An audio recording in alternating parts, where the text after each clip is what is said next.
गरीब विधवा गोमती अपनी 2 बेटियों की शादी की तैयारी में लगी थी कि एक अनजान व्यक्ति का फोन आया। फोन उठाते ही वह बोला, बहन तैयारी रखना, मैं शाम तक भात की रस्म निभाने आ रहा हूं। गोमती बोली, कौन बोल रहे हो भाई? वह बोला, तेरा भाई बोल रहा हूं। गोमती बोली, मेरा तो कोई भाई नहीं है, क्यों गरीब के साथ मजाक करते हो भाई? वह बोला, बहनों के साथ मजाक नहीं किया जाता बहन, 4 बजे तक पहुंच जाऊंगा, मेरा विश्वास करना। इतना कहकर उसने फोन काट दिया। गोमती की बड़ी बेटी बोली, कौन था माँ? वह उदास होकर बोली, नाम नहीं बताया बेटा, बोल रहा है शाम तक भात लेकर पहुंच जाऊंगा। बेटी शंकित स्वर में बोली, ये सब चाची करवा रही है माँ, कल तुम रोते हुए कह रही थी ना कि मेरे तो कोई भाई नहीं है, मुझे चुनरी कौन ओढ़ाएगा?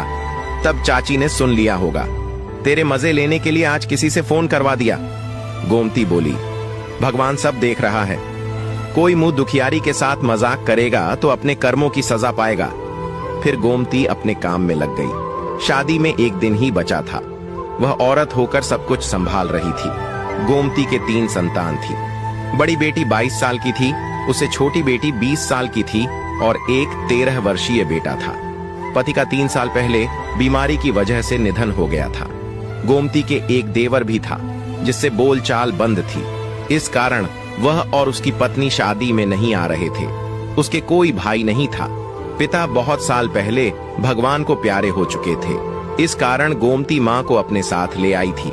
माँ ही नहीं, गोमती की बूढ़ी सास भी उसी के साथ रहती थी।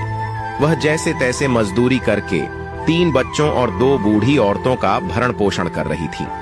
जमाने की बुरी नजरों के डर से वह जल्दी से जल्दी दोनों बेटियों का ब्याह कर देना चाहती थी।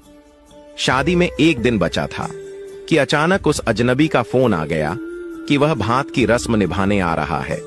उस अजनबी की आवाज सुनकर पता नहीं क्यों गोमती का दिल कह रहा था कि वह आएगा, वह जरूर आएगा।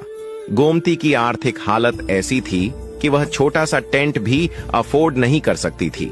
आने वाले अजनबी भाई के स्वागत की क्या तैयारी करती?